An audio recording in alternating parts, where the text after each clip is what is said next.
morning, everyone, and welcome back to people who have already been here.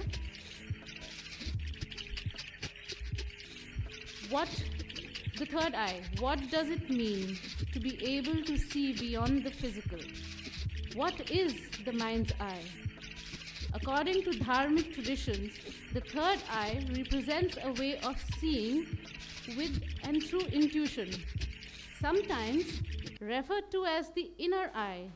It speaks of peripheral vision or gut feeling leading to what is called meta-focus.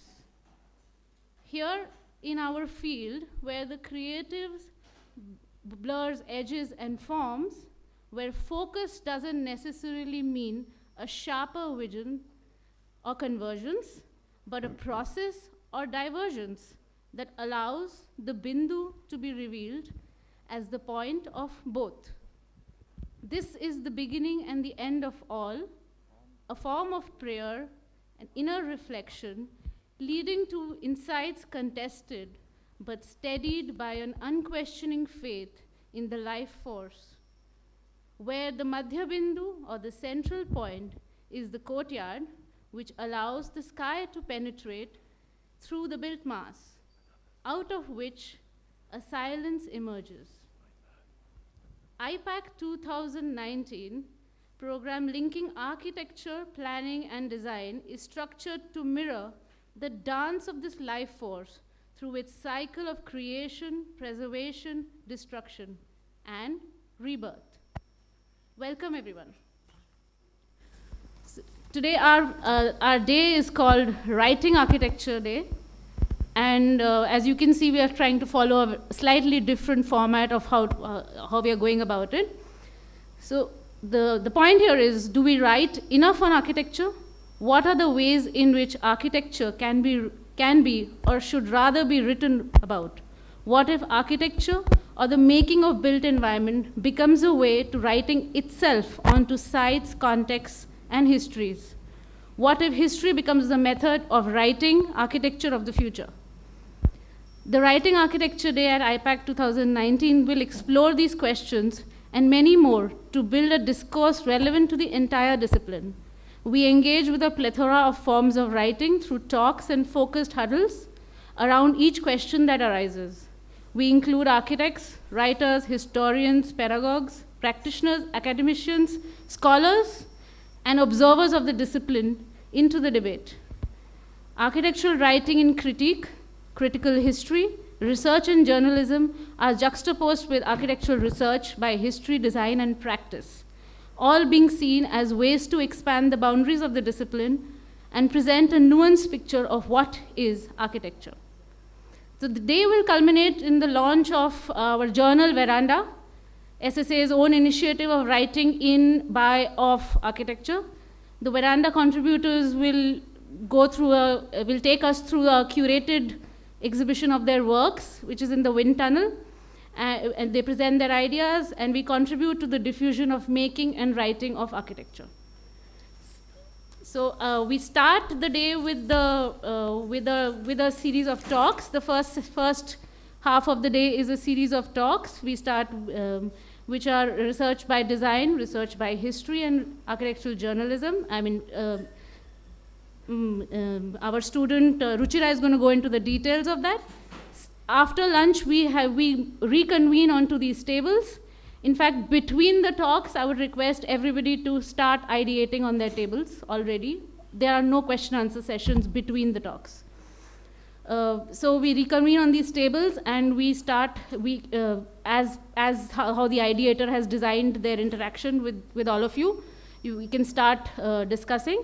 And at 3:30, we move to the wind tunnel for the Veranda launch, the presentations by the contributors, and leading on to the closing session, which we call counter sessions. So the idea is that, do we take some counter questions from here to the wind tunnel later in the day? So I thank you, and I welcome you all to this day. Thank you.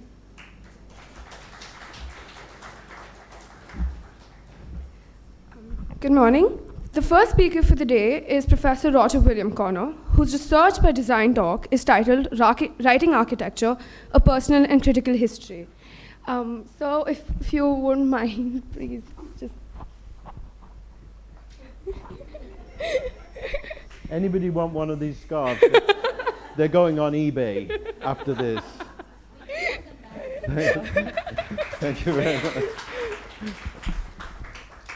Professor Connor is a writer and independent scholar based in Ruthven, UK. He is an associate professor at the Azrieli School of Architecture and Urbanism and a visiting professor at the School of Art and Design at Guangdong University of Technology. He is also the international chair at Sasan School of Art and Architecture, Gurgaon. Over the last 4 decades, he has carried out various publications, exhibitions, films in Finland, Sweden, India, Pakistan, Italy, USA, UK, and Canada. He has taught film and media at Jamia Millia Islamia, design at NID Ahmedabad, and has held a design exhibition at Pragati Maidan. He has been the art creative for the Times of India and has been the curator for many exhibitions, some of which are Calm, held at IGNCA, New Delhi, Shelter with Gautam Bhatia at Hudko, Satish Gujral Retrospective, and Nexus at NID Ahmedabad. He has worked on films such as Drive, 27 Minutes Lies, Take 5, Altomania, Involuntary Architecture, and Six City. His publications include Being an Architect with Ian Ritchie, Six City, Writing Architecture, Welcome to the Hotel Architecture, How Architecture Got Its Hump, and Finland Modern Architecture and History. Professor Connor also runs an alternative architectural practice, Heron Mazy Studio, with John Marusiak. I would request Professor Connor to take us through the journey.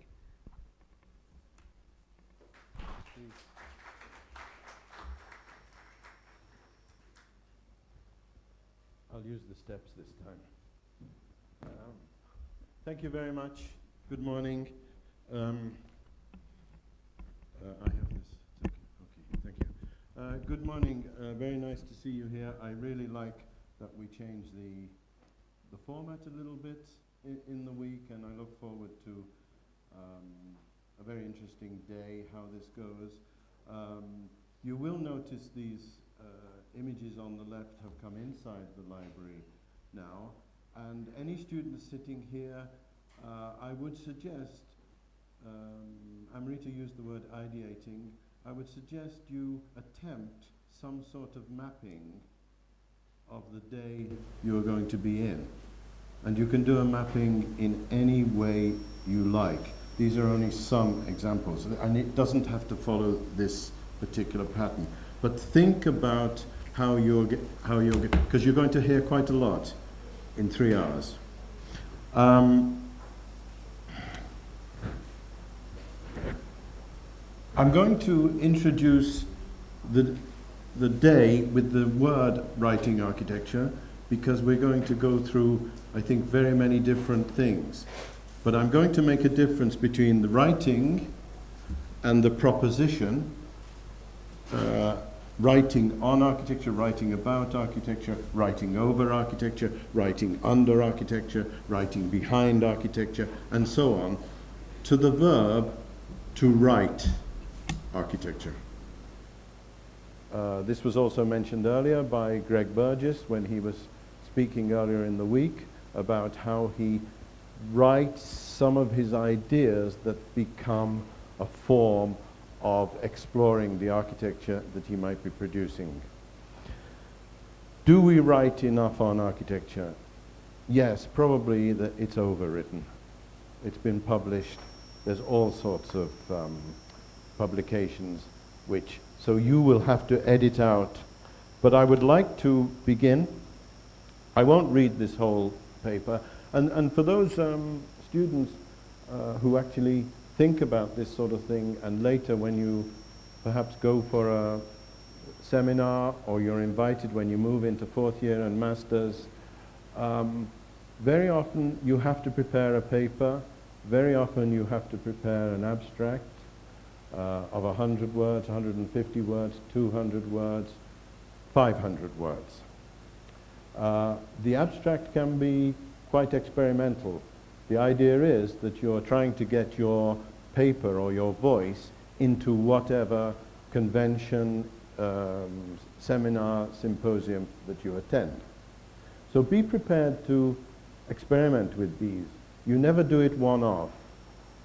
You always can improve something. It's like in an architectural competition. Your architectural competition, the ideas do not end at the competition.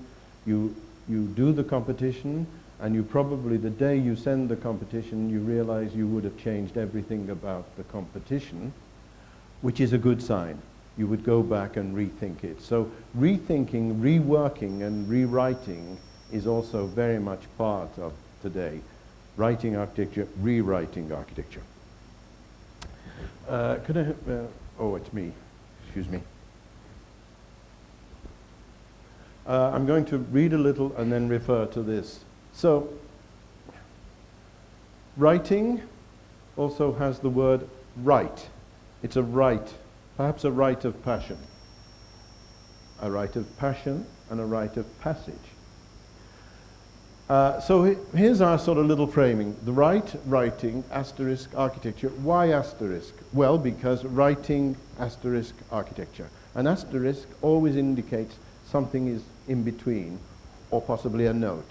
So there's a gap, there's a void in that. This is what I'm going to talk about. But the first thing you look at, if you Google writing architecture, not writing on architecture, and not writing about architecture, but if you Google writing architecture, this is what you get.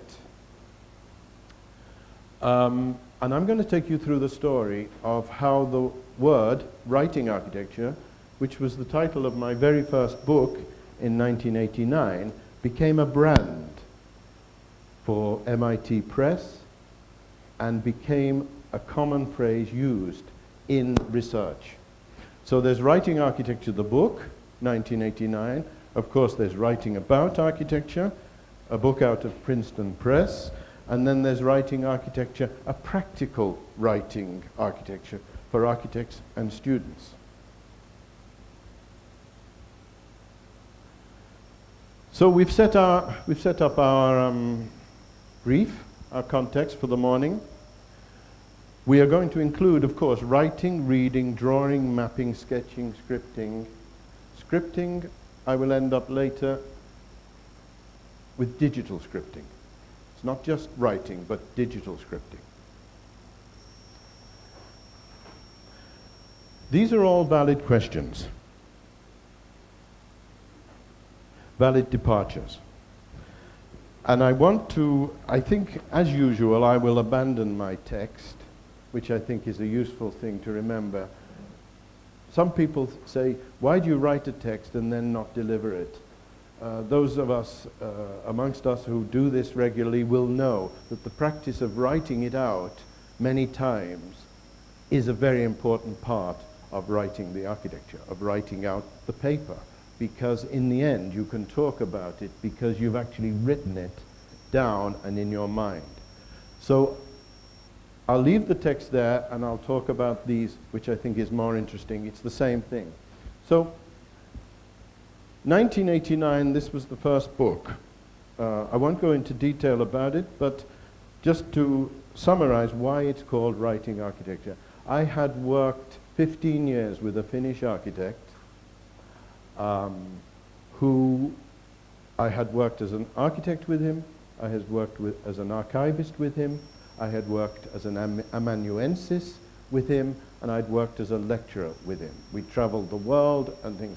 So we were very close. And all the time, and I have this to today now, all the time he had something with him. It was paper, it doesn't matter what. And all the time, whatever we were doing, there was nothing outside architecture for him.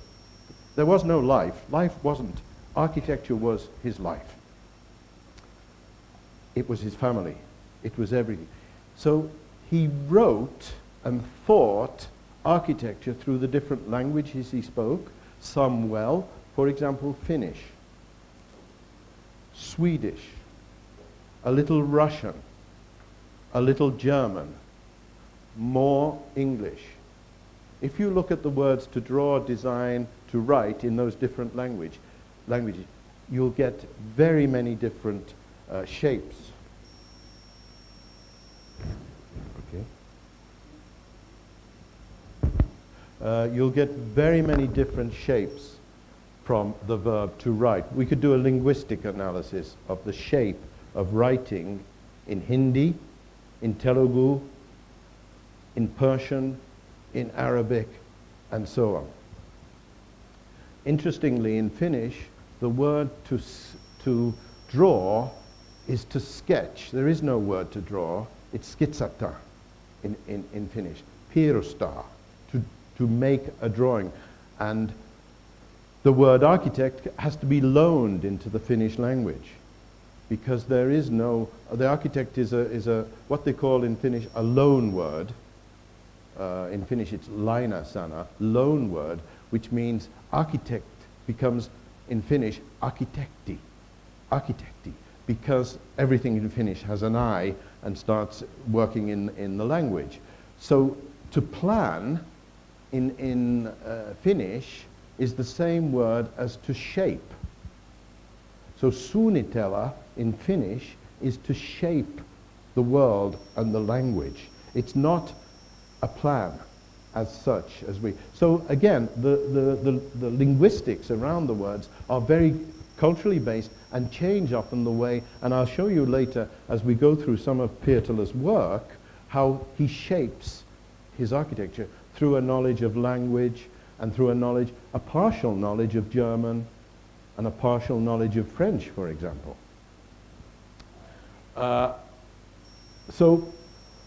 A little bit of an explanation for the book. It's a huge book. I have a copy here and I'll show you later. It's a huge book. Why is it a huge book? Because I really thought that I'd never get to write another book. So I thought, oh my gosh, the publishers have asked me to do a book. I'm going to put everything in it. I'm going to just get everything possible, because I had access to the architect's archive and everything, because I was in charge of the archive. So I knew all the drawings. So it's a huge 464-page, 3.4 kilo book. But I thought, I can stop, I can leave, I can finish. I can write this and finish, which was in a way what I did. The 20 other books that come afterwards are really fluff after all this. This is the solid one.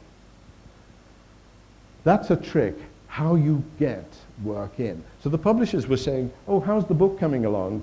200 pages? I was saying, yeah, about 200, maybe 250 pages. Then we go another week, 2 weeks, and I was designing it with I wrote the book in Lajpat Nagar, mostly dressed in a lungi, because it was too hot. My day involved writing in the morning in Lajpat Nagar, and then going to the market to have a lunch or whatever in the evening, and coming back. So a couple of weeks went by, and the publishers, we went back to Finland to design it. I had a student who worked with me. We designed the whole book together. We did everything together, because the publisher had no idea what product could be produced. So it's designed, every page is hand designed. This is pre-digital. So every page has to be designed from Xerox and reducing. It's a wet process that you probably will never entertain now, because of the digital quality of programs. But it's worth looking at in terms of a process. A month would go by and the publisher would come and say, how's the book going? 250, 300 pages? Yeah, about 350 pages. And anyway, after about 3 months, it became 464 pages, and of course, shock. But when it won a big international award, of course, they were very happy. So it's a smuggled-in book. And one of the things, the idea why I'm telling you this is that many of you will have to smuggle in ideas that are not conventional, that are not part of a system. Be prepared to smuggle in intelligently different ideas into your work, whether it's a competition, whether it's writing in any way. So 1989, this book was sent by a Finnish publisher to MIT Press in Cambridge, Massachusetts. Probably the best architectural press in the world, still. And you don't know Finnish culture, but so I was traveling from Delhi to Tokyo and then Los Angeles and then went to Cambridge, Massachusetts, Boston, actually. And then I called the publisher because I hadn't heard anything. And this is so uncanny and would never happen again. The publisher's name is Roger Conover. And it's like, this was just too freaky, really freaky. I was telephoning a guy called Roger Conover, born in the same year as me, and my name is Roger Connor. He's a poet as well, as I write poetry. So he answers the phone very curtly. Yeah, what do you want? My name is Roger Connor. And he goes, what? Are you having a joke? I said, no, my name is actually, I'm sorry, my name is actually Roger Connor. He says, oh, okay. I said, did you happen to come across a manuscript called Writing Architecture? He said, no, I don't think so. I said, the Finnish publisher would have sent you a copy, and this was the day where you didn't transfer digital files. This was pre-digital. So you're transferring a wad of paper, 464 typescript, would have been about 800 pages in A4. Huge. Any publisher is going to go, oh my gosh. So he said, oh, wait a minute, I think I received something, but it was so big, it had no name on, it's in the bin.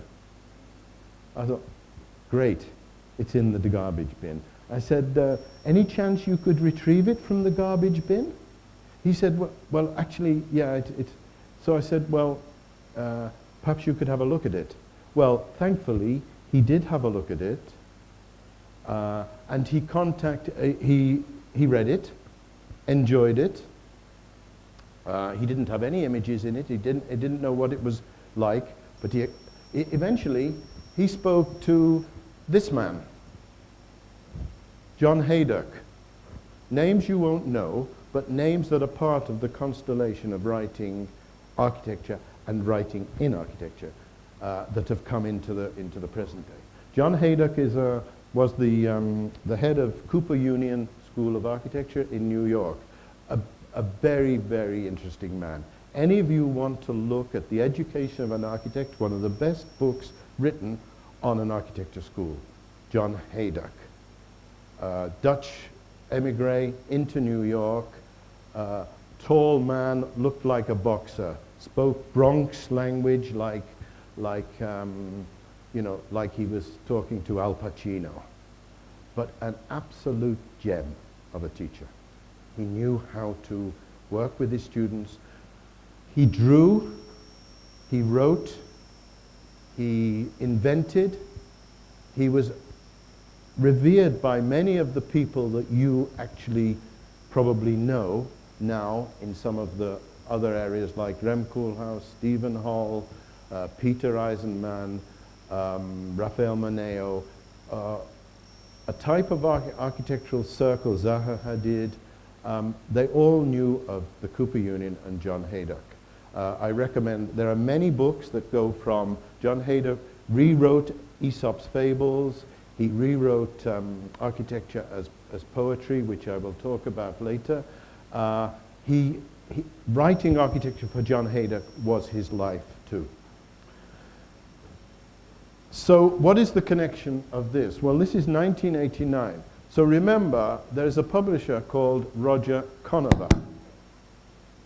So he's very interested in this idea of writing architecture. He's a poet. So this is called Any Architecture New York. And if you know, I just want to explain why this came out a little bit in the 1990s, because Berlin Wall came down in 1989, and a lot of architects suddenly in the early 90s hit a brick wall. Practices had to reduce the number of students or the number of people working, and it became a much more harder environment, which is why from around I would say around the time of Hong Kong Peak Project, which is Zaha Hadid's first drawing, which won a competition. You probably all might know it, but if you don't, have a look at it.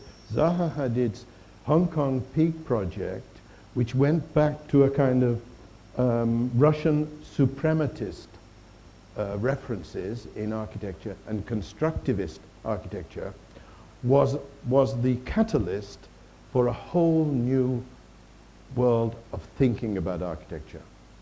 That thinking about architecture came through names that you know now, or some of you, names we might call the usual suspects, but Rem Koolhaas, Delirious New York, a written text, which came out of parts of his diploma work in the Architectural Association in London in 1982. Daniel Liebeskind, Micrometers, a series of exhibition plates, started with exhibition plates. Before Daniel Liebeskind had even built anything or was an architect or an architect practice, he was doing drawings. He was thinking out and writing architecture in the way his drawings. If you take his work later to the Berlin Museum, the Jewish Museum in Berlin, the slash that you see in the windows can be traced back to the drawings that he did earlier through Micrometers, and he started in the AA at least 10 years earlier. So you'll notice at the bottom, it's called Writing in Architecture. Not yet writing architecture. I better take this off. It's interfering a little.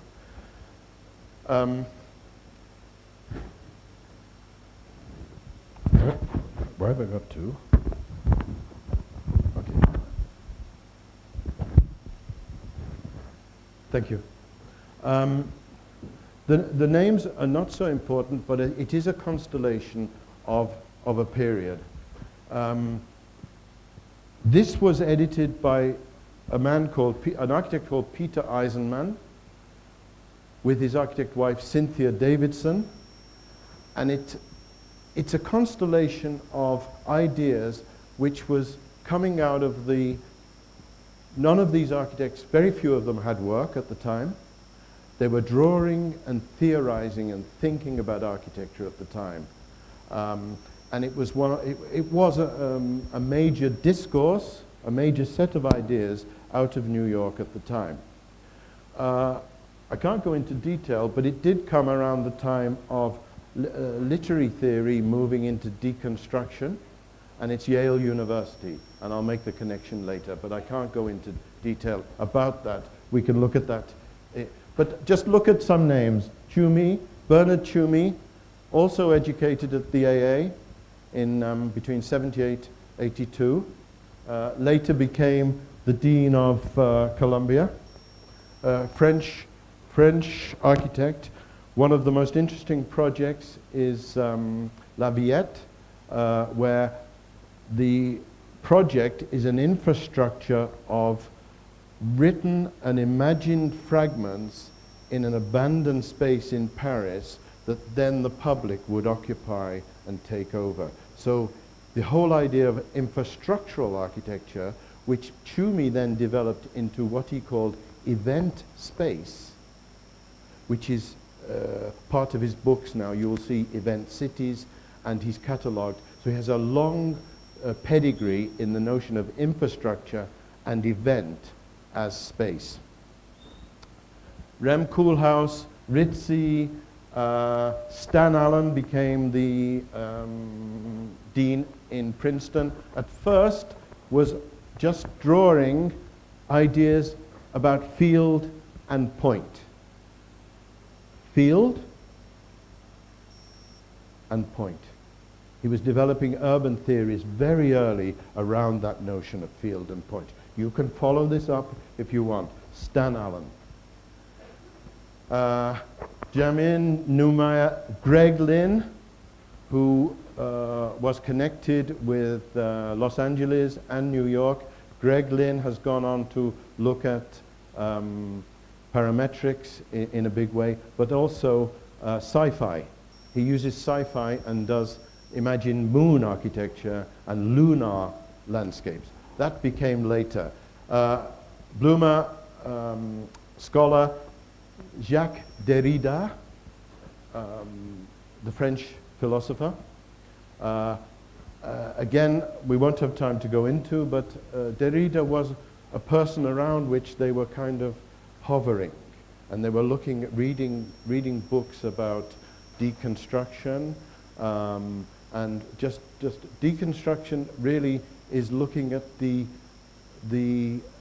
forces and authoritative and power within the ways we express. So it's the unwritten power that is expressed through language, through writing, through architecture, and you can follow that up if you wish.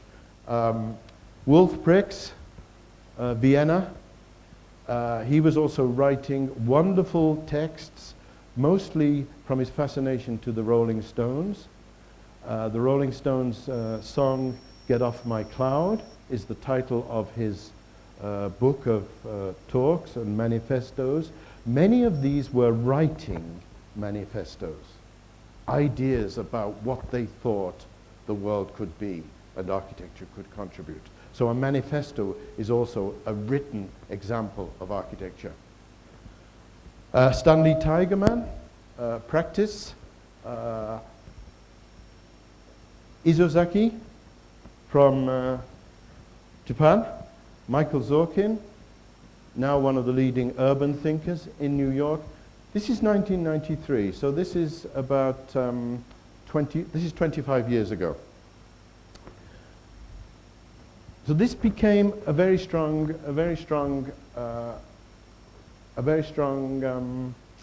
movement around at the time.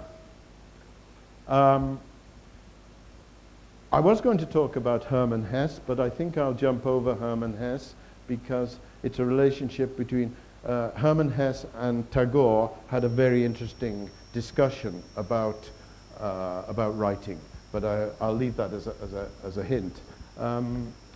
I show this, the Anatomy of Melancholy, because after I'd done the cover of Writing Architecture, which also is a map, and it's a kind of written map, I found this from one published copy, and I thought that was very interesting because I could go back to the cover of my own book and decode, because I'd coded it, and then I could decode. There are 20 levels on the cover. You don't have, it's like a film, but it's still, it's fixed. You don't have to necessarily read this, but notice it, but of course the font, the difference between the two fonts, writing is in a bold Futura. Architecture is in what they call an old Gaudi script. On the palettes that you have now on your Microsoft or your Macs, you'll see the palette of fonts that you can choose. So font, reading a font is also a space. A font is written space. That's why this is important. And you will notice there are different things. Again, I'm not going to go in. They're all hidden keys to how to read the book. But the significant, or one of the significant things is the central image. Is Pietala, the architect I worked with. The book is called Writing Architecture, an architectural journey through the 20th century. Because Pietala did not exclude any idea from the 20th century into his work.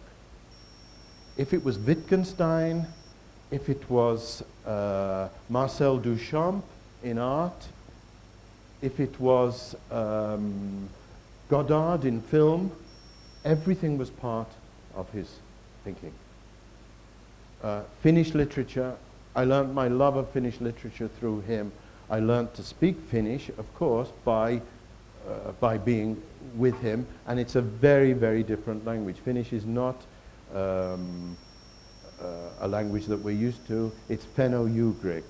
Finno-Ugric is Finno and Hungarian. That's the background to finish. So, but notice he's writing. He's in a lecture, he's writing. But he's done this. Always inventing. It's a hat that he's cut during the lecture while he's been working, and he's put a hat on his head.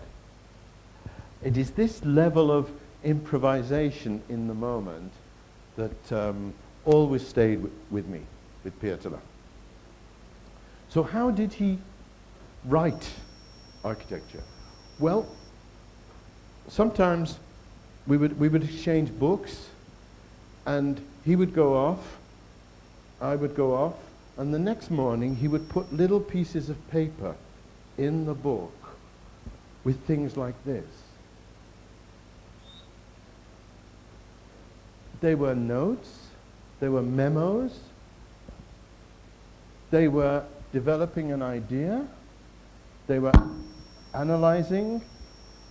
There were endless numbers of these. I've only just given you an example. There's lots of these. But at the same time, I then started to interpret these in another way and would go back with him in a dialogue. So in a way, we were writing and thinking architecture through these memos.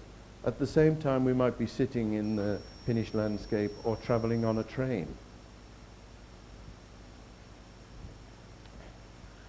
Out of this sort of work came one of his well-known buildings called Dipoli, a building not appreciated in Finland by the rationalists in the 1960s. There was a very strong division, but the reason I'm showing this is that this is a form of written landscape, and he talks about going on the site and going over the contour of the site and feeling the contour, registering through his feet the shape of the contour. Then he would draw that in some form, and the idea for this building, very, very simple. You're drawing over that, you're getting a fairly featured, uneven surface, and he said, what if we lift that surface and that surface becomes the roof? So the contour of the ground became the roof, as though you're excavating through and then lifting the roof up. So you'll see this is the building, and this is the plan that eventually gets drawn out. But you'll see how this is a form of landscape that he imagined that is just lifted up. You will also notice a rectilinear part too, which was a very, very, it wasn't a common thing. Alvar Aalto in Finland was doing it at the time. But Alvar Aalto at the time was actually loathed by the younger architects. He was a figure, they loved to hate Alvar Aalto because he was well known, and he had a sort of brio and a panache about him. Alvar Aalto was the head jury member on this project. And it's good to, just a little story about how juries work. Juries, we might think, well, this is a fair decision, somebody chooses this, this, and this. Yes, it may very well be, but actually there's prejudice and likes and dislikes. Alvar Aalto chose 2 buildings for the first prize because it was the students who were going to decide what the architecture would be. The students' union had to build this building. It was a students' union building the competition was 1961. And Aalto had picked 2 buildings. This one, which I think he knew was Pietola, even though they're unnamed, and another one which was brute concrete, rectilinear, small gouged windows, and very much part of the time, 61, 62, 63, when concrete was a very strong part of Finnish architecture, just before the brick and the timber started to soften that sort of concrete expression. And the students chose this one. By far the most difficult to build, by far the most difficult to understand, but they pulled it through. That's the way student unions are funded in Finland, is such that they had to set up a contracting firm to produce the building. I'm coming back to the writing the landscape, shaping the landscape, and shaping the interior, which is imagined as holes, as apertures in the landscape. That's a little bit on Pieter. Let's go back to 1993. So I've just skipped back to 1961. Pieter writing that sort of, what I call writing architecture. Now we're skipping to 93, the text. These are the sorts of issues that were being explored at the time. Michael Speaks, who is now Dean, I can't remember where he's Dean now, writing in architecture. You had Isozaki, The Paradox of Writing. Jennifer Bloomer writes. Jacques Derrida and Peter Eisenman talking about writing. John Haydock, a poem, significant for something later. Andrew Benjamin, philosopher, on, within, 24 hours writing. Wolf Pricks, The Tower of Babel Revisited. Stanley Tigerman, writing in architecture. Ram Koolhaus, Why I Wrote Delirious New York, and other textual strategies. I'm suggesting this is not just textual strategies, but also cognitively drawing from writing. But that's something I'll go through a little bit later. The Architecture of Writing in Bodies, Greg Lynn, and Modes of Inscription, to inscribe. This was the Eisenman Derrida talks about writing. Just give you an idea, some of you saw writing. Do you think, given that architecture is such a public discourse, that we can ever get to the point where people will be able to read it? Okay? That's not where we get to the point where people can read books about it. That's using the word read as a way to cognitively read the architecture. Derrida, you will never get to that point. It is an endless process with endless transformations. We won't go from here to there. There will be a number of stages, and we cannot predict that. But it is not a program of strategy in order to get from one point to another point. That's interesting, because writing usually is considered linear, whether it's Arabic or whether it's the way we do it from left to right. It's not a way of getting from point to point. It's a process. When you get to the end of the destination, if there is a destination, you're rewriting. There will be a series of transformations, of unpredictable transformations, and it will be a struggle of all of the time. We or you or everyone will have to fight within the institution. There will be a resistance, and resistance is part of that. I hope some of you from the side can see that.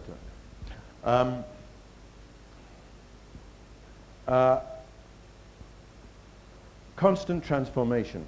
How writing is the constant transformation into thinking. I won't go into this. There's more on this. You can follow this. You can look it on the library. You can get the PDF. It's a time that was around. Of course, it is even more difficult for architecture than for the linguistic sign to be arbitrary.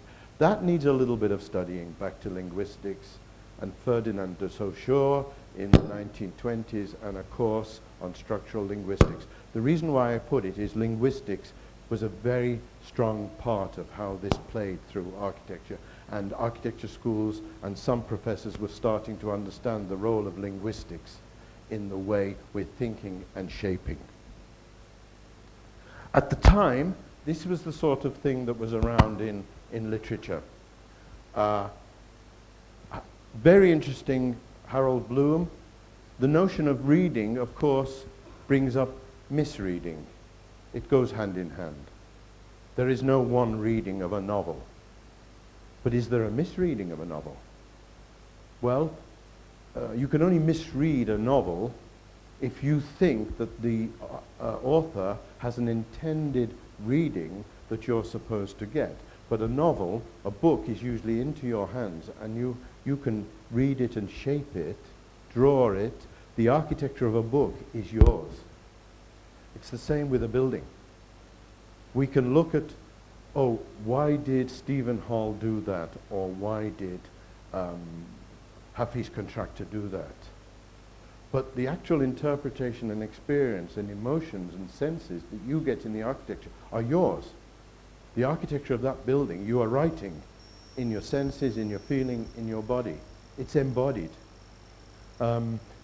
If you wanted to look at the past in that in philosophy, we would go a little bit into the notion of phenomenology in the 1920s and 1930s. And there is a background to why some of these architects are talking about these things. Blindness and insight. It's a phrase, a paradox I enjoy very much. This is a set of literary essays, but I think the notion of blindness brings on insight. So the notion of the unseen, which Greg spoke about 2 days ago, the notion of the unseen is not necessarily a blindness, but it's an insight. How do we read that? Michael speaks, if we understand writing as production and not as an essence at the center of which is the word, then writing becomes architectural, not according to what it is, but what it does. Writing becomes architectural by producing architecture. So we're getting a different, layers of takes on this notion of writing architecture. Stanley Tigerman looks at writing in architecture, writing.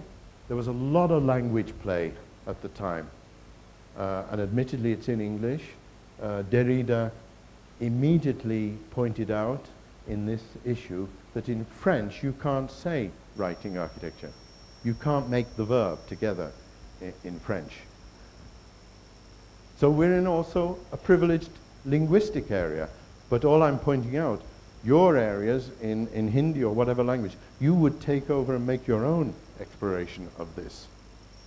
The socio and cultural linguistics is very much part of this. What right shall I write about? And so on. It becomes a little bit paradoxical and a literary experiment. But how did this move on? So we go back to the editor who has the similar name to me. So the same people produce books. So this becomes now writing architecture as a series, not writing in architecture. So it's now branded. He didn't ask me, but I guess that's the name of the game. And now we get people writing on, in, about architecture. Well-known names, you can look at this. This is available online. Most of these books are available as I'll show you, short volumes like this, and so on. And then you will notice this one here, Welcome to the Hotel Architecture, which is this one. I got bored, I must admit, sorry, I don't mean any disrespect to you, I got bored with conferences and bored with symposiums and bored with speaking about architecture. So I hope I'm not showing that boredom right now. But this gave me another way to approach. So whenever I was invited to a symposium in the 1990s, because of this big book, I said, yes, I'll happily come, but can I do it as poetry? This was a kind of shock, kind of scandal. But I said, so I did. So I was invited to give a series of lectures at Cornell University in, I think it was 1998, I can't remember. And 4 evenings I had to speak every evening for 4 days. They paid well, so it was, I didn't have any money at the time. It was really worth doing. So, but I couldn't think of doing 4 continuous lectures, so I turned it into poetry. That's another way of writing. And then that poetry, which was a long epic poem about architects, became this book, Welcome to the Hotel Architecture. The significance of the title is that the architects are all, in the book, the architects are all stuck in a building in a conference called Ditography. Ditography is about repetition, how you repeat yourselves. They're stuck in a conference and they're looking for the way out. They're all trying to get out of this conference. But they can't find the way out because the way out is through the swimming pool. But they don't know how to find the swimming pool because they don't leave the room, so they never swim out. So they're stuck forever in this little, what I called archobabble, a babble of architectural speaking. Not everything is archobabble, but as we said a couple of days ago, to be informed is to know which is the babble that's useful for you, perhaps. So you will see 2 books here at the end. My alter ego, Roger Conover, said, "Oh, we can't publish poetry in such a privileged environment until I get 2." So enter back John Haydock. John Haydock. So 2 poetry books were published at the same time, which allows a field to explore a little bit and change. So the idea of a poem becoming part of architectural writing, I wouldn't say became conventionalized, because not everyone does it, but somehow it was it became acceptable to some extent. These books are still available. I mean, they go up right up to today. At the same time, this book, which is also writing architecture, remember that I talked about the notion of being tired of speaking about architecture. So archobabble became part of the second book. And a reason why I'm showing this is your ideas just continually spiral. You don't finish one thing and another one starts. Anyone in the audience, any architect knows this, that you're embedding ideas in one project that will come out in another project, whatever you're designing.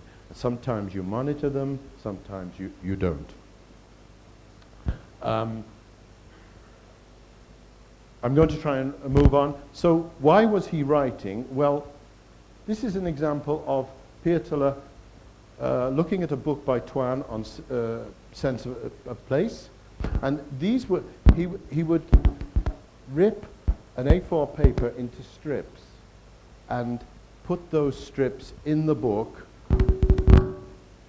with a message to me. The blue was me. So he was actually trying to script my part in his architecture.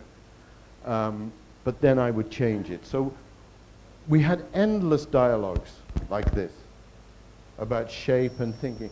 All of you, this is not particularly, I mean, this is very refined, but in terms of quick writing in a felt tip pen, you know, the drawing, it's charming. But it becomes a notebook, it becomes a drawing aid. So as you can see,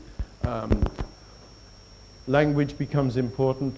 Lava, in Finnish, the lava, the ice, the way the ice melted. Something is crackling, I don't. Maybe that's too close. No, sorry.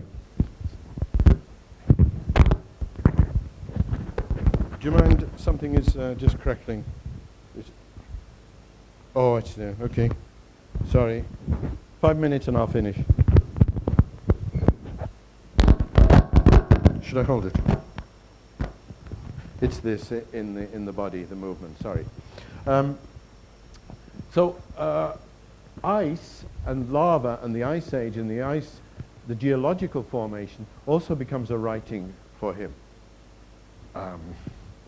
So I won't go into detail about this, but it produces buildings like this. And so I'm moving towards the end now, beyond scripting. These are both buildings done pre-digital software, not pre-calculation or computing. The engineers couldn't work out this building. They couldn't, so it had to be done in a certain mathematical program. The early days, this is 1978, 79. This is 1965, 66 finished. The complexity, what you see today in terms of software, Rhino, BIM, Grasshopper, whatever you have, Scatia, what Frank Gehry used, can do this in a much more sophisticated way. This had to be done in all what is now point cloud was actually done in an analogical point cloud way. The engineers had to do it analogically. But now, of course, the drawing is writing this work. Most of us can, I think, when we're coded, I can see this leads directly to this. But the trick is, how do you imagine this space? This is written and drawn space. How do you imagine it? Of course, there's a huge in between here, writing architecture, is actually the modeling, the shaping,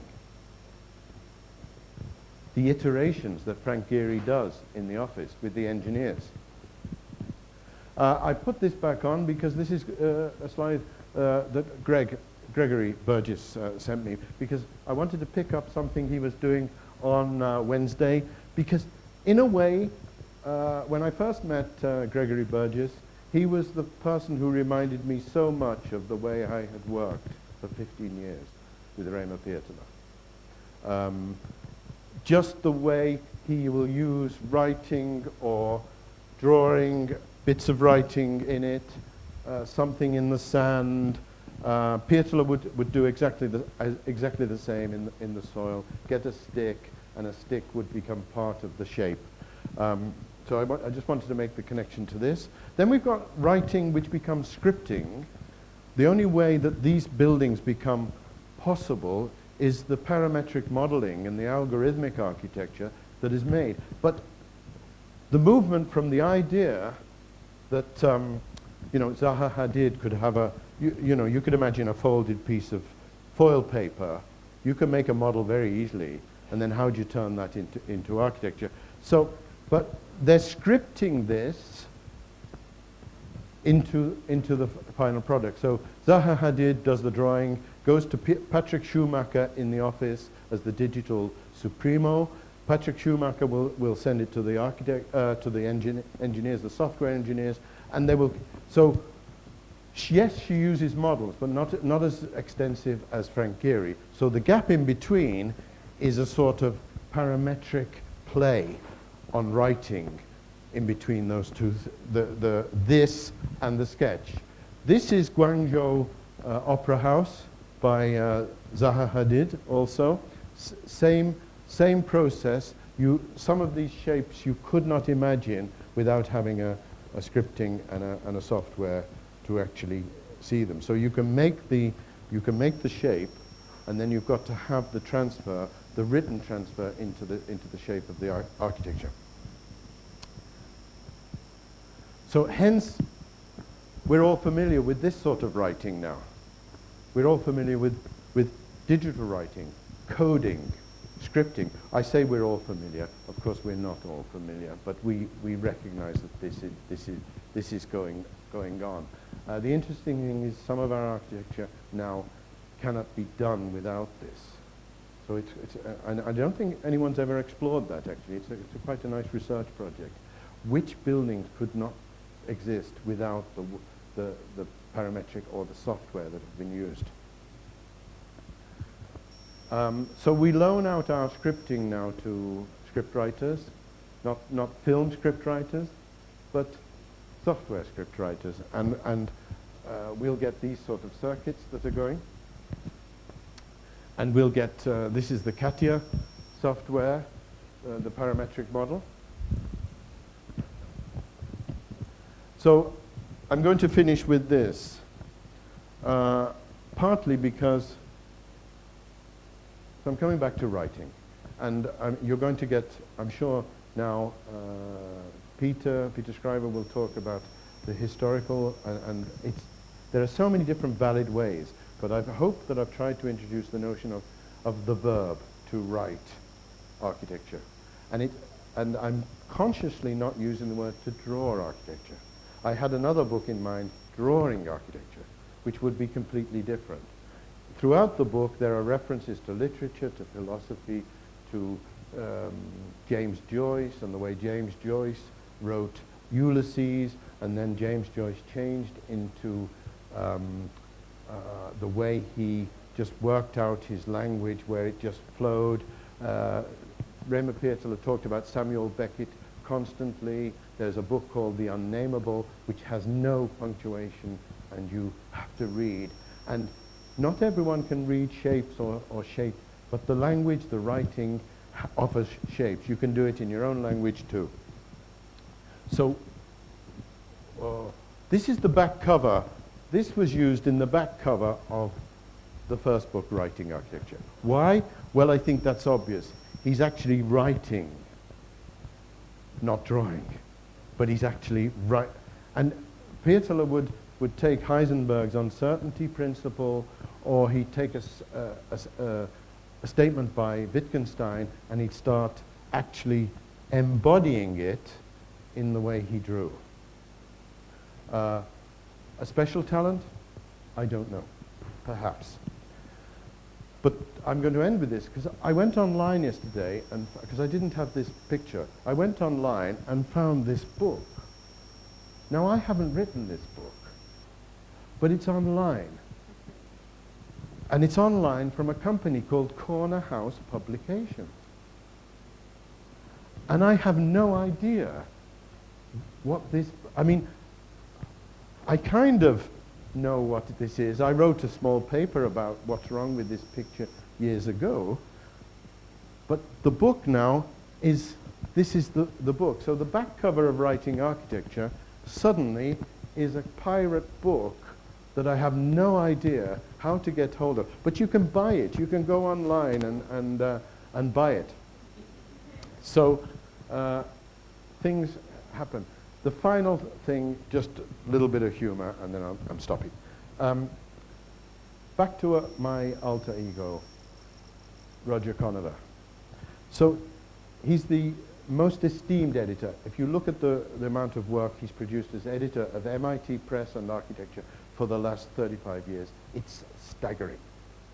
It's one of the most incredible collections of architectural writing and thinking and drawing that exist in the world. But when this book came out, he had a confession. We had dinner about 5 years later. He had a confession to make, and he said to me, you know what I do? I put your book in the bookshop in Cambridge, Massachusetts, or Boston, and I put a whole row of them. And then I take my friends in, and I say, oh, that's my book. And he said, most of the friends never look at the name. They see Roger Carr and they think, oh, when did you write that book? And I think that's kind of nice. Okay, I look forward to how the day unfolds. Thank you very much.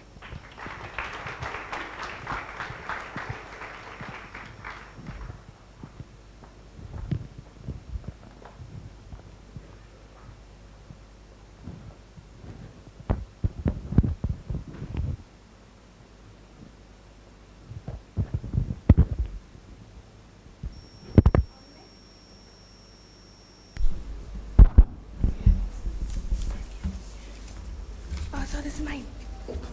Sorry, is that mine? Yeah. Thank you. Our next speaker is Professor Peter Scriver, whose research by History Talk is titled Writing Architecture as History.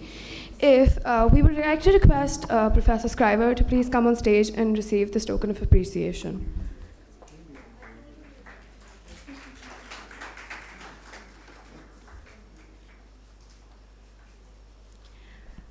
Professor Scriver has played a leading role in the teaching of architectural history, theory, and architectural design, and the development of postgraduate research across the built environment disciplines at the University of Adelaide since 1996.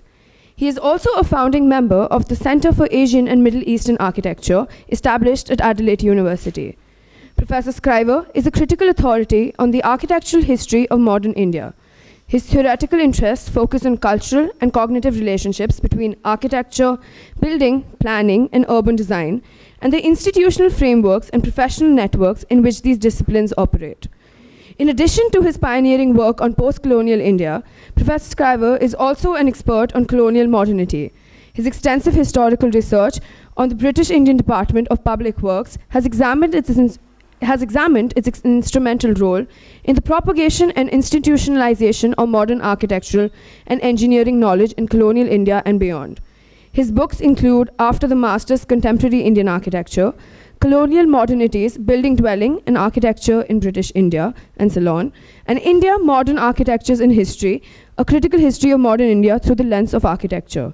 His ongoing work on transnational professional networks and exchanges of architectural knowledge and expertise between Australia and Asia in particular continues to contribute to critical scholarship on colonial and modern architectural history and the broader cultural, institutional, and political economic frameworks of its productions. I would request Professor Scriver to take the stage now, please.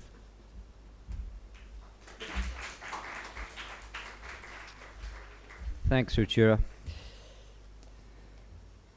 And before I embark on my talk, great thanks to Ruchira, who's my student ambassador, one of many wonderful young people in this institution who are so invested in the thrill of learning and engaging with what we're talking about today. It's wonderful to interact with an academic community like this. They're teachers who I've been working with intensely through this week on questions of research and what scholarship might mean, what writing architecture, what we're talking about today might add to our discipline, and then the institution itself with Jayanti, who's organized the week, and Vibhuti Sachdev, my dear colleague and long-term fellow traveler in this world of scholarship, who's graciously welcomed me to be here this week and of course supported this event.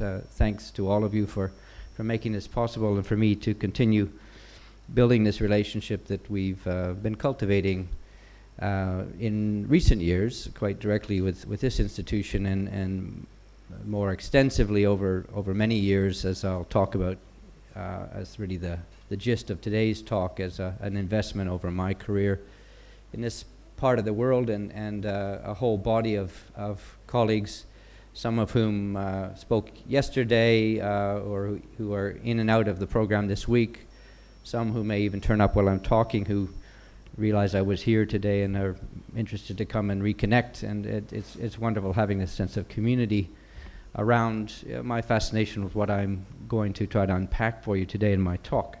So thanks again. Now, some of you know that I'm half blind, so I'm going to just read the first bit, and then on Roger's good model, I'm going to break from my script so it's not too painful for everyone as I stumble over my own words. I probably will make it a more interesting talk when I do leave the script. But I just wanted to set up the first thoughts, and then come back to a few words that I have scripted at the end, just to make sure we have some closure on this possibly open and digressional discussion. So I was given the topic of writing architecture, and as I've said, it's not writing architecture as history, but I just put in brackets writing architecture history. And I'll begin by just saying that I never thought I wanted to be an historian. That's what I apparently am, or that's the way I'm introduced, and I guess at this stage of my career, which I'm beginning to recognize as the later stage, a bit to my shock, I'm becoming more comfortable with that description, but really that's what I want to explore with you in this next hour, is just what being an historian of architecture, is that what I am? Or thinking, let's put it, thinking or writing / thinking historically. That's what I guess I do, and the more I think of it, as I've had the chance to do today, I've sort of embraced, accepted that as my fate, as perhaps what I have to offer. So when I was an architectural student almost 4 decades ago, it was criticism and theory, as Roger's sort of unpacked for us the kind of peak moment of that we all wanted to be. Those of us who had an idea that maybe we would have a role in academics, we didn't want to be historians. That was sort of frumpy old stuff that wasn't very cool. We wanted to be theorists with a big T. We wanted to really contribute to thinking in a jazzy way. And that's what I thought was needed when soon after I graduated in the mid-'80s and was beginning to work in offices in North America at the height of really the conquest of postmodern thinking in architectural schools and such, which had made its way into practice. It was pretty obvious to me, even after a few months, that it was a kind of a sad scene. It was very shallow, or at least as it was manifesting itself into what were becoming normal ideas. This was a worry. But I thought when Vikram Bhatt, my Indian professor, a junior academic at McGill University in Montreal, Canada, where I'd grown up and where I had done my undergraduate, I'd bonded with this young professor of mine who happened to be one of Doshi's first graduates, who'd found his way through graduate school to North America, and he opened up an opportunity to me shortly after I'd finished my main studies to come here, to come back here. As it was, I was interested in being in India again, having had a chance to travel here at an earlier stage before I did my architecture studies, and he gave me an invitation to collaborate on a book about contemporary Indian architecture. But I had a little bit of look at it. I'd sensed there's something interesting here, but I thought that's what it needs. It needs theory. We have to sort of put some theory into this. And theory and criticism were what I thought I was finally going to do rigorously when I later went back to school, a bit on the momentum of having, almost to my surprise, well, very much to my surprise, participated in writing a book that got published, and I hadn't even gone to graduate school yet. I said, "Whoa, okay." So people said, "If you're serious about this, you need to go." Those days, just do a real master's course, do some higher thinking, do some theory, and then I, to my further surprise, got invited on the strength of this work that I'd just done on India with Vikram, by the Crown Professor of Architectural Theory at the Technical University of Delft in Europe, where beginning to look like an interesting scene. As we know later in the 90s, Holland was a hot place, particularly for that sort of theoretical critical edge it seemed to have about contemporary architecture. That's where I wanted to go. The professor of theory there was kind of interested in this work on India, but particularly from perhaps the opportunity to theorize this thing called critical regionalism that he himself had participated in framing. And so it came as a bit of a shock. Therefore, when I had embarked on this PhD that he had invited me to do, and I was actually a number of years down that very long and desperate track at some point, when I felt I was thoroughly lost, but now the light was showing and the words had finally begun to flow and there was hope and I was going to survive and there might actually be an outcome. And he looked at me almost sort of pityingly, but with a sort of a smile and a sort of sense of relief that, well, as he said, now we know. As he began to read what I was writing, he says, "It's clear, you're an historian. You're an historian after all." And it was clear also from his look that, with whom his work would now thankfully be finished. We would get a product, but I wouldn't be that theoretician that he was trying to make me into, and I wouldn't really probably have much of a continuing relationship with that world in which I thought I'd embarked on. But I'd become this historian, which was okay, that's good. You'll be okay, but you'll find your own way. So theoretical certainty had eluded me, or at least the clarity of thinking with which both I and my supervisor had hoped I could command and apply it to any case material. History had gradually snuck up on me, however, and ever so gently and genuinely it had become the muse, as I began to see it then, that would help me to complete the thesis and to mature as someone who had now come to see himself rather unexpectedly as an aspiring architectural writer. That is, I could tell stories, or I could begin to tell stories, and I've started to tell you a story now, which is really what I'm intending to do for the rest of my hour here, which is to give you the further story of where this led through a series of publications, a bit like Roger's just done, and I want to take you through the changes in thinking and the understanding of what the role of historical writing or writing architecture / as history or from history through history, how that would help me in due course to appreciate architecture not as some objective or autonomous thing on which or about which theory could be applied, but rather as a medium through which the intricate interplay between social and technical change on one hand and cultural practices of resistance and reproduction on the other could be apprehended and interpreted. In historical writing, as I was now coming to appreciate it, change was the constant. But the varieties of form, content, and context that architectural history invited one to interpret were potentially infinite. With architectural history as a tactic or a method of thinking and looking and writing, rather than the object to be explained, the question not was what was the history, the authentic history, the correct history, the history, but how many different stories a building could tell. So that's my message. Now let's try to figure out how I found it, or how I've become ever more confident about this. Now, this is obviously not working.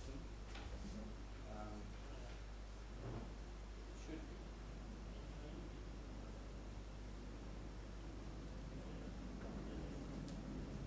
This is the one that Roger was using, but it's just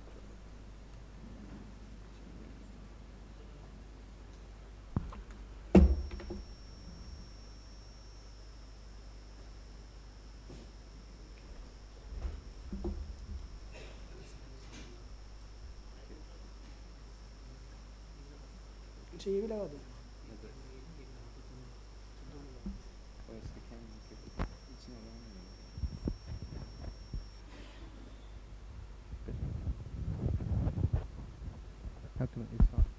No. Oh, I've got two now, but it's still not working. Okay. Let me change that.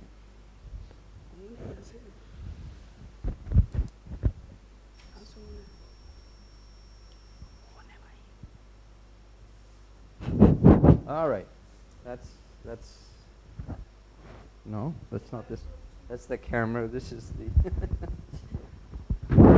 Okay, so is that coming across still?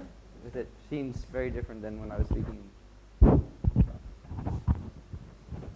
As long as you tell me whether you're hearing in the back. Is it still clear? Because I'm going to start roaming around here. Okay, good.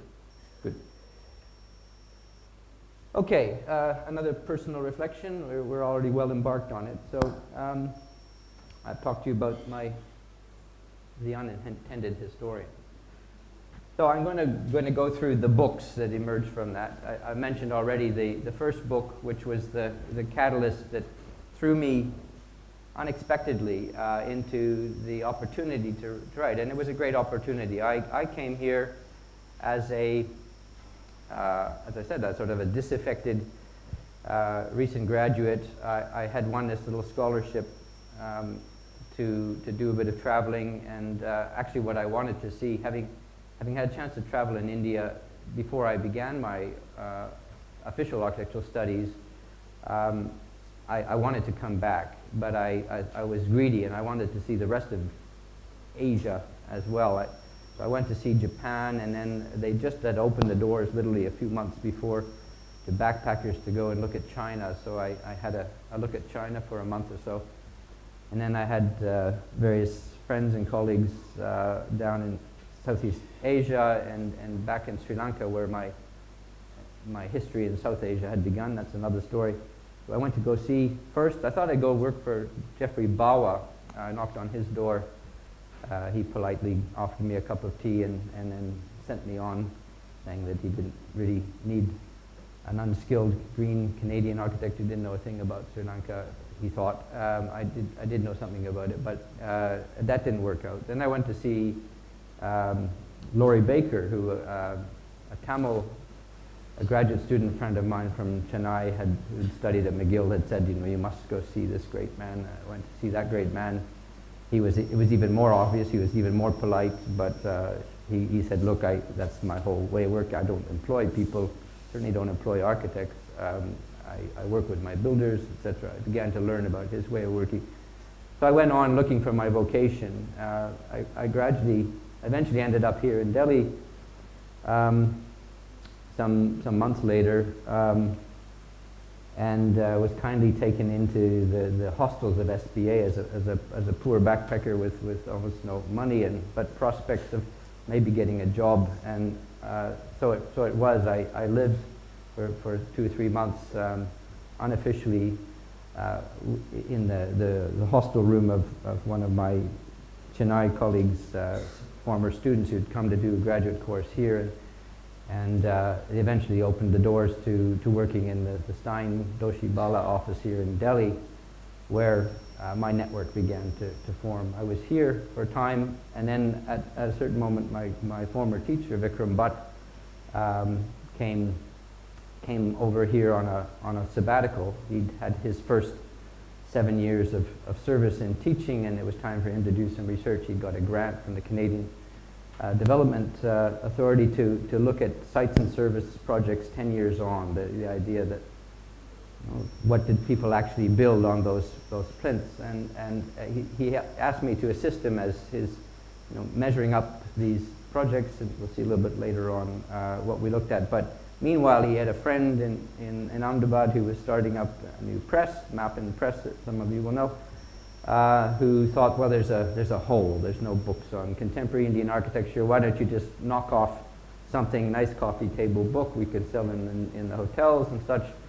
And I'm sure there's a great market for it. And even better if you can produce it as a bunch of, as people know about publishing, as signatures, where each bound section of the book could be also serve as a glossy sort of pamphlet for the architect's feature they could give to their clients and not have to buy the whole book, but just promote their own stuff.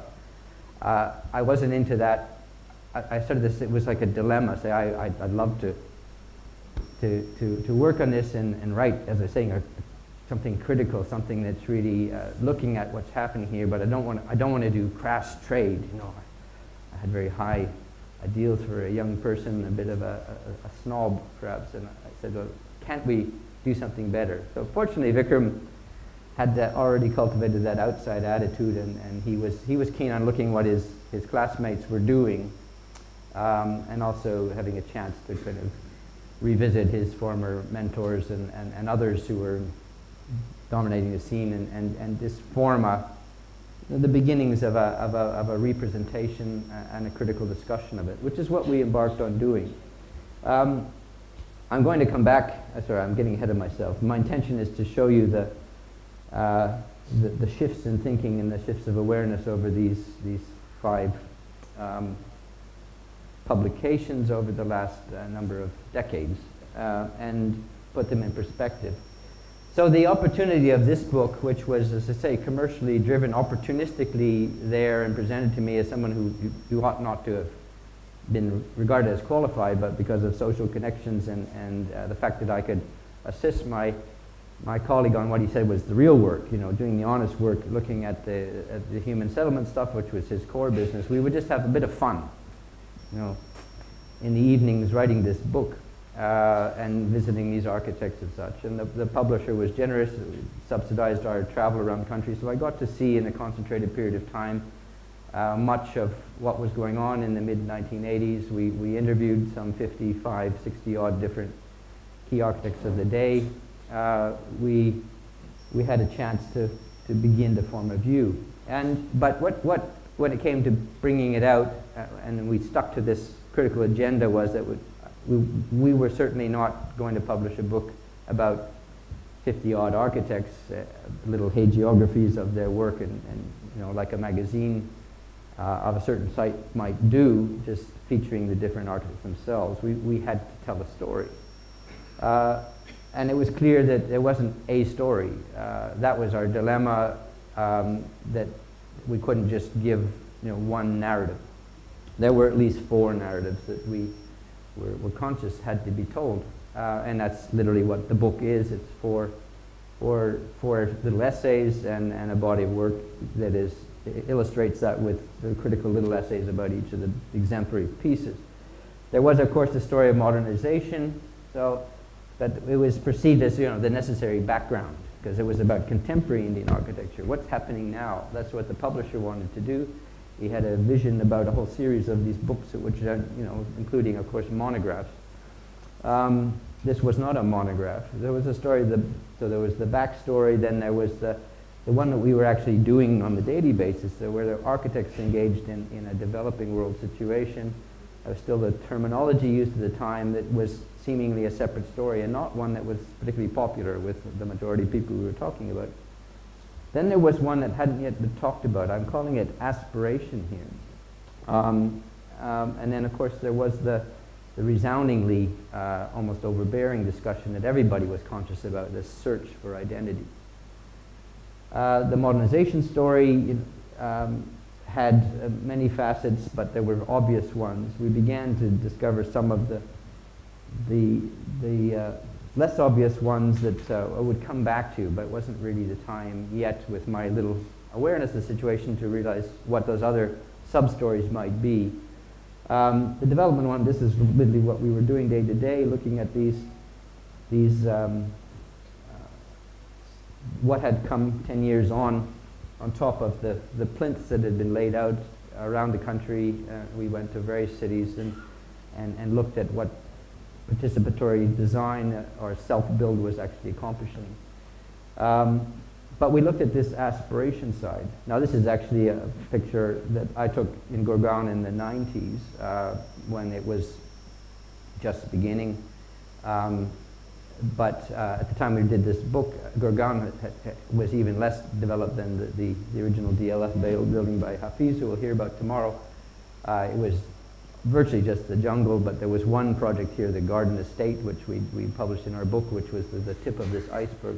But this was a chapter about the neoliberal India that hadn't yet officially been born, but was beginning to see its prospects when liberalization, deregulation of some sort was setting in, and there were new ways of making money move and pursue through architecture and other means dreams of the world that students here have grown up in, and is what you might take for granted, but it's very different India than the one I encountered when I first came in the 1970s. Of course, this was the story that we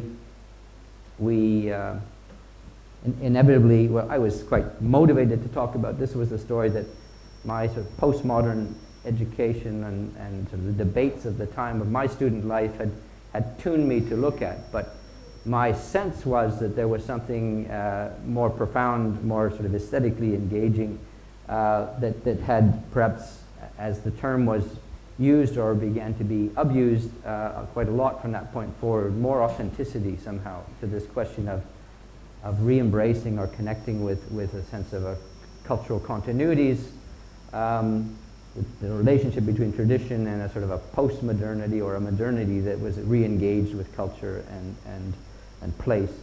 And of course, it was very exciting to try to interpret this, as I saw it, to a wider world that hadn't had the privilege that I'd had to be here for a short time at that stage, and see that there was something fascinating to talk about. What we discovered through this work, though, constantly through interviewing over 50 established architects, some of the greats, all the obvious greats perhaps that you would recognize, many of whom are now gone, but some who are still with us, is that there was this constant refrain in the 1980s about the legacies, really, the problematic legacies of this colonial past that, particularly in the face of the Public Works Department, had curious and as they saw it, very constraining or confronting problems for the free practice of architecture in the way that we were excited about.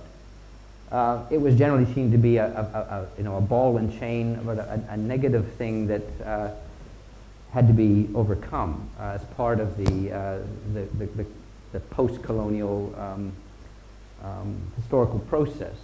But it was a kind of a question mark where certainly the image I'm showing you here, the view that there was an earlier modernity in other clothing that, as I saw it, was more and more was still part of this architectural story. It clearly hadn't been written yet. And so I came through that first book with this awareness that perhaps that was definitely there to be looked at next. So when I was pushed to go to the next stage, the stage that we've been talking about this week with the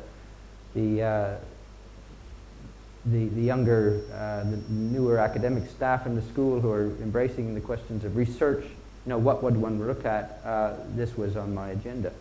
The next book, this is the doctoral thesis that emerged some few years later, was the product of that turn to what I would later call the colonial modernity of the previous century, before that period in the late 20th century that had my first deep critical look at the situation here.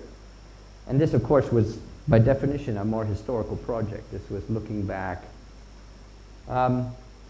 The argument of the thesis in 3 words is that there's a change, there's a progression from a mentality, if you will, about rationalizing the built environment to one about standardizing it, and then ultimately about controlling it by architectural means. That they are not simultaneous, they're not synchronic, these are sort of a diachronic, a change over time.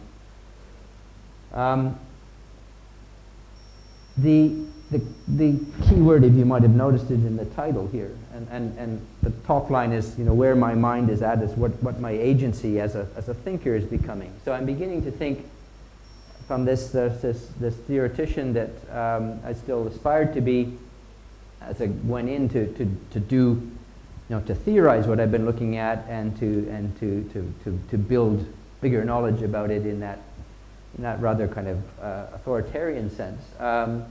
I came to be what my supervisors encouraged me to think of as a noble way of maybe being both a historian and a theoretician, which was to look at cognitive history. Now Roger talked a lot about cognition as well, and has, particularly yesterday in his talk, about writing and thinking through writing and drawing, the way in which we think. I have independently, in terms of the people I was working with, been encouraged to think about how fascinating the way we think is, and how wonderful, in a certain way, how powerful the architecture that we produce, all forms of architectural production, including drawings, but of course buildings and built environments that we create, are extensions or expressions of the way we think and know the world cognitively as beings. So in a sense, this becomes a product of that world of thought where I've looked perhaps curiously at this colonial history as a way of modeling how architectures, the very intentionality and ways in which we think through design can be seen to be very different at different times in different contexts. And so seeing it as a history of thinking, changes in thinking is what this project became. And at this point, one of the things that my supervisor for the PhD was very aware of is that I'd been formed in a way that I hadn't perhaps fully appreciated until this point by someone who latterly many people would recognize as one of the really important architectural historians and thinkers of the 20th century. My original professor of architectural history was a man named Peter Collins, whose book you may or may not have in this library, but I expect Roger has it in his library, called Changing Ideals in Modern Architecture. And it was, at the time I was a student, it was an oddball book that talked about modernity being, in modern architecture, being actually a 3-century-old story, or at least 2.5 centuries going back to the pre-French Revolutionary time, the height of neoclassicism and seemingly stuff that looked just the opposite of modernism. But what I'd been taught to understand is that there have been remarkable, profound changes in the history of ideas, of thinking, of what he called ideals, values, ways of thinking about society and economy and politics, and our way ultimately of scientifically knowing the world that, of course, had profound intersection with the way that architectural thinking had happened over time. So coming forward to my project, I thought, well, in a more compressed way, what were the big changes that had happened in the way of thinking about the built environment between the 19th century and the present in this fascinating part of the world, which I now had some superficial understanding as a contemporary critic, that were questions that clearly I was looking to answer, and that many of the people that I'd interviewed were really much more conscious of in a practical and frustrated way, that they had these hangovers of ways of thinking that weren't so evident from the work on the surface, but were really shaping the challenge that they had to build the built environment that they sought to create. Looking at the literature that was there, as one does as now a scholar who has a job to understand the landscape of what we know about a field, at the literature about the colonial architectural world that was being produced, and with suddenly it seemed great new enthusiasm from the 1980s on. These were some of the books that had just been published, guidebooks or surveys that were looking at the stuff and saying, well, we need to take stock of this heritage of colonial buildings that's there, and maybe just at least make sure they get measured, or at least we find out who designed them and put some dates to them and begin to look at them rather than disparage them as something that needs to be knocked down or forgotten. Of course, there was a range of different intentions and qualities to that work, but the majority were sort of the most popular ones. And here, I should get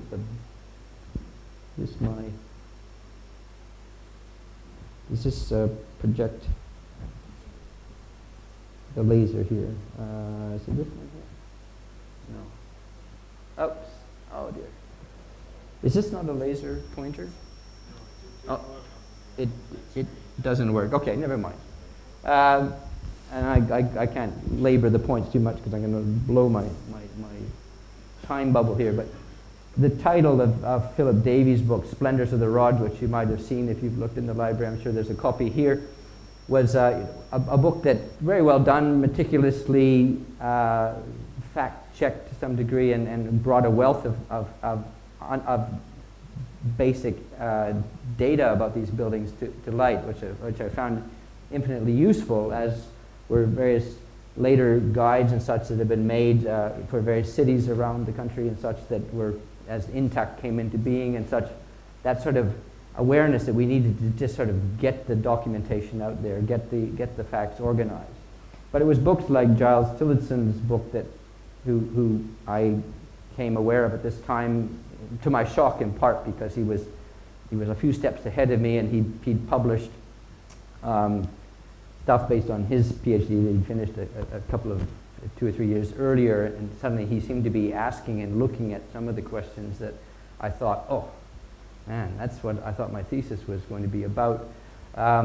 But I need to read this stuff carefully, and then I need to meet this guy, and I need to, warily figure out where I can stand and maybe sort of stand on his shoulders or become a colleague, a fellow traveler, because he seems to be cluing into it.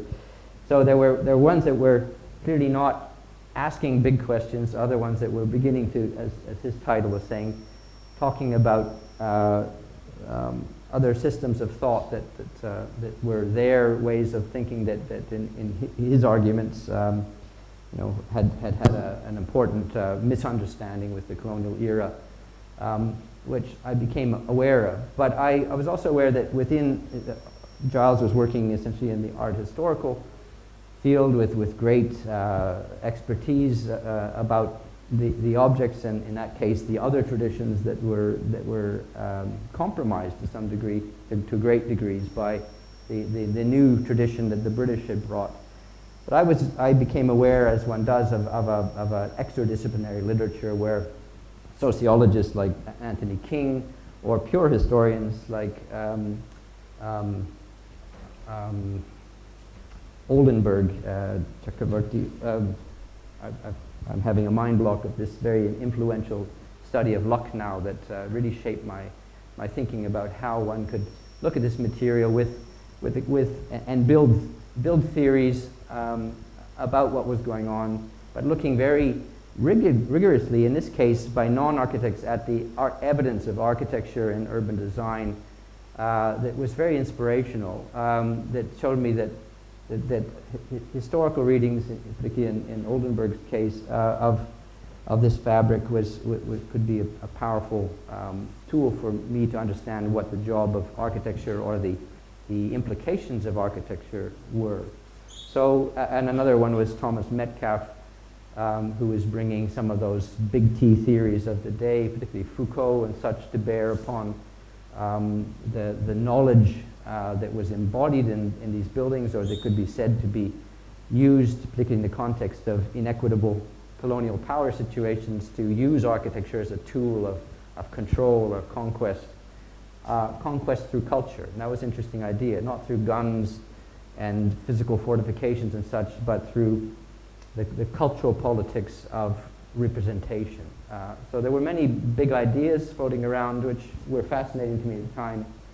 In my humble but increasingly certain task that I set for myself, I needed to look at not the splendors of the Raj, but the banality, the everyday ordinariness of the buildings that were there in the background all the time. The ones that you almost didn't notice because they were so banal that you could think they were almost vernacular buildings from another time that weren't necessarily built by design. But my investment in the archive, which I spent months and months here in Delhi in the National Archives, just sort of ingratiating myself into the workings of those who keep the records and who keep them in their own idiosyncratic way. These are the sorts of things that came out, these drawings, this evidence of what I argued at certain points was very clear intentions to change radically the way things were done, to solve problems in environmental control and such that were consciously recognized, to solutions that became very much about managing an economy of very limited design knowledge, limited means, limited budgets, the sorts of things that managerial systems inevitably arrive at to sort of keep a status quo, that translated into a standardization of appearance which was not for any high or low purpose necessarily. It was just kind of self-evident that things would stabilize. But the crux of it is that the power of spectacular architecture comes, and often in a very neo-historicist way, in an upside-down way, not in a progressive way, becoming new, but rather becoming older and more culturally particular, comes late in the story and is actually the the most overt, obvious way in which politics work, but it's also problematically the way in which architecture as a discipline comes into focus as a professional vocation, and it's almost asked to play a role, as I saw it, in this part of the world when the actual problems that we now would call building a sustainable environment, dealing effectively with environmental design had already been sorted by engineers or by other ways of doing things. I don't have time to, I need to accelerate my pace now, but there was a moment there to sort of take you into a moment where, a period of time where perhaps I fully became an historian, seeing the value of looking into arcane, dusty old things, but learning how to read such material and I think turn it into a contemporary discussion. This led, and I'll accelerate to the later works, to a much more sort of conscious engagement with a body of material and fellow scholars of Vibhuti and generation and others that I'd come to engage with through conferences and such, who were writing collectively with me about what we were now calling colonial modernity. It inevitably led to seeing that the writing of architecture was not least dealing with the writing itself. This is my movement from sort of a cognitive historian, having done my deep case study on actual materials, one sense, another, to looking more critically at the historiography, the way the past had been constructed, in what contexts, through the writing of histories, and by different authors in different contexts, and the way, not least in the case of India, as we move forward, for instance, the work of James Ferguson, and other writers of the 19th century, our understanding even to this day, certainly in the 1980s and 90s when I was doing this original work, was still being shaped by the legacies of the way this honest and earnest attempt to write histories to make sense of what was being observed by scholars of the time has continued to shape or misshape perhaps the understanding of what this world of work was about. One of the really stunningly important concepts that is relevant to our discussion today that Ferguson introduced into discourse very, very consciously in the mid-19th century when he began to write and document to document Indian architecture. He makes the argument that it was literally, as he believed and saw it, a stone book.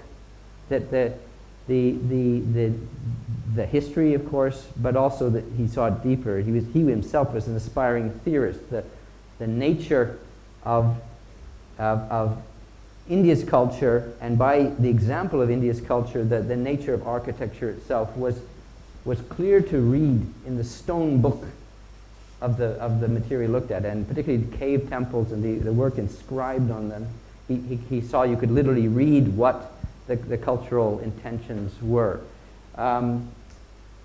A powerful but problematic proposition about what architecture is, but one that I have to admit constantly re-inspires me to think that yes, we work as historians, as practitioners on the making of the very fabric of our social and cultural being, or world around us, in which we're constantly inscribing the way we understand it, the way we know it, the way we might have it read or interpreted by those who would read the traces we leave behind in future.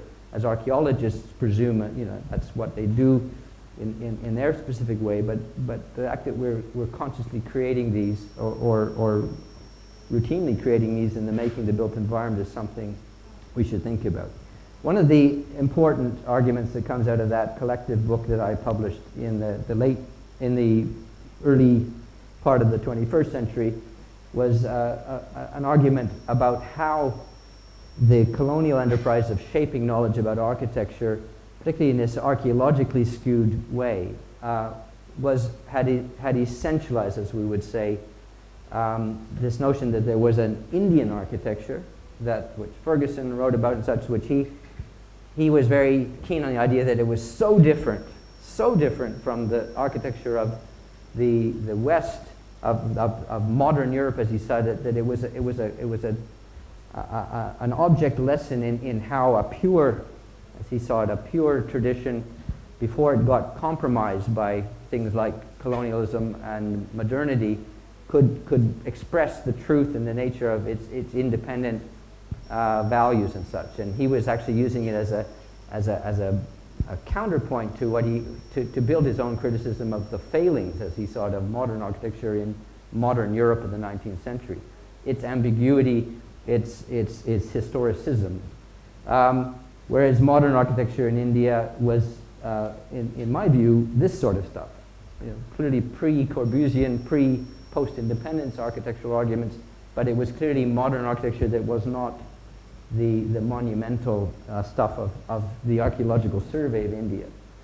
Importantly, the institution, this work draws attention to the fact that the management of that knowledge had become the job of the Archaeological Survey of India on one side, and the Public Works Department, which was prosaically building the modern world, whether it looked modern or not, was clearly a separate enterprise. So who manages knowledge, who shapes it, who writes the script is very important, and how we laterally understand it or recognize what it is. And in this book, my colleague Arindam Datta explores again some of the things that Giles and others have looked at very closely, for instance, in the educational systems that were emerging in the 19th century, and in places like Jaipur and independent kingdoms that were very earnest on making new knowledge, but how we were also creating traditions through the shaping and the writing and the scripting of what the story was and how it was taught pedagogically as well. Hybridity, other things which we won't go into, are other subsets of the awareness that we're beginning to give value to this scholarship in recognizing through, in this case, multiplicities of separate deep case studies that reveal similar and different things in different contexts, that there's an infinite number of stories to tell. It's from a bottom-up perspective, there's no dominant grand narrative, but many different stories. These things are played out in further collective work here, which I won't unpack, but just emphasizes in this almost simultaneous conference symposium proceedings that came out of a meeting like this we had in 2007. Further work that was beginning to develop historically underpinned awareness of mind, that we had larger and larger networks of exchange and extension of ways of thinking that were often governed by the ways those networks wrote the script about what they were doing, sometimes very differently from other networks that saw the world very differently. And in a gist, that's what that work was leading me to think about. Finally, to where I have been most recently, and perhaps most consciously or comfortably, coming back in a sense full circle to the book that I've spoken here and on other schools about recently in my recent trips, the book I co-authored on the same model that I did with Vikram Bhatt. Vikram Bhatt was my professor who gave me the chance, the white guy that he'd come to be a teacher of in North America, to collaborate with him to give him another voice, to keep his critical edge up so he didn't get drawn into his classmates' story about what they did and sort of say, like, how do you see it, Scriber? I think he's pulling the wool over our eyes, or he's so caught up in his way of seeing it, he's got to get out and see another point of view. What's your point of view? Let's shoot from the hip, as you would say. I thought, well, I have that problem now, that how I know or came to start knowing India was shaped by working with him here in the 1980s and the people I worked for at the time. How could I possibly write, as the reaction book series that commissioned this project wanted it to be, right up to the present, from wherever we wanted to start the story of modernity to now? I felt I couldn't write about the last 2 decades very critically and very knowledgeably. So my former PhD student, Amit Srivastava, who I'd recruited here some time before from the TVB school, had just finished a brilliant study of aspects of Khan's work in Ahmedabad. He was ready to sort of become me, generation on, and be my other voice. So really that's the key of what our approach to this book was that I said I said, well, I'm going to write the long history, so I said I never properly published my thesis in a readable form. I'll give a review of that material, get those arguments I've just outlined for you into the story, so we don't automatically begin in this rote way with independence. I see is sitting there nodding with approval because we have a running dialogue about how problematic these cadences that history wants to be told and retold in needs to be challenged. So that I was going to do, but how I was going to finish the story was where Amit's voice, particularly from his childhood forward, was really what we've done. A dialogue between two authors and a consciousness constantly about who are we writing it for. And one of our wise other colleagues said, make sure you write above all that it's for you guys.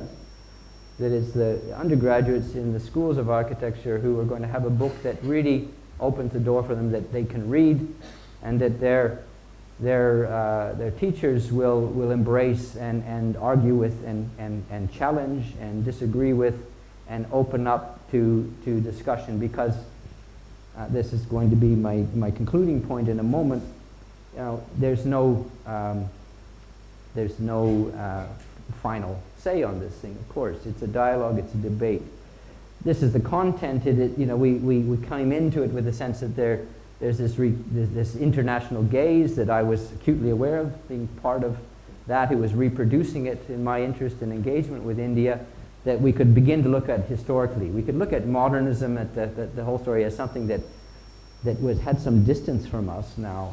It wasn't this yesterday or today. It was something that we could look at in its moment. We could look at how influential people like Philip Johnson had come and had to see what Corb was doing, had to pontificate about it, had to shape the discourse about it.